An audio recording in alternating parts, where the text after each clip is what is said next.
In today's video, I'm going to teach you how to download and install all drivers automatically in Windows 10 and Windows 11. Keeping your drivers up to date is one of the easiest ways to make your computer faster, more stable, and more compatible with new apps and games. Outdated drivers can cause problems like no sound, poor graphics performance, Wi-Fi issues, or random crashes. So in this tutorial, I'll walk you through how to automatically find, download, and install the latest drivers, step by step, using tools built right into Windows. First, make sure your system is connected to the internet. A stable connection is important because Windows will need to search online for the latest drivers from Microsoft servers and from your hardware manufacturers. Next, open the Settings app. On Windows 10, click the Start button and then the gear icon. On Windows 11, click the Start button and then select Settings from the menu.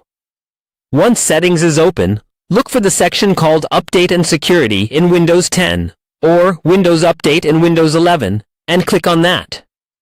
Here, you'll see the main Windows Update page. Click on the button that says Check for Updates. Windows will now scan your system and compare your installed drivers with the latest versions available online.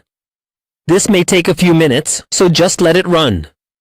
During this process, Windows is not only checking for system updates, but also for driver updates for things like your graphics card, sound card, network adapter, and other hardware components.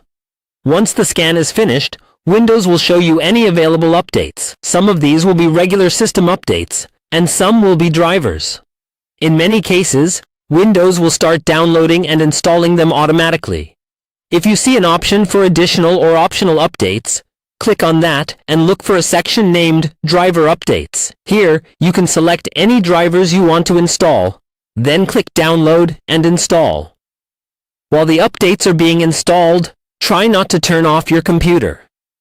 Some drivers, especially graphics or chipset drivers, may require a restart to fully apply the changes. If Windows asks you to restart, save your work and then allow it to reboot. After your computer restarts, your drivers should now be up to date. If you want to double check, you can go back to Windows Update and run Check for Updates one more time to confirm that everything is fully installed and there are no remaining driver updates.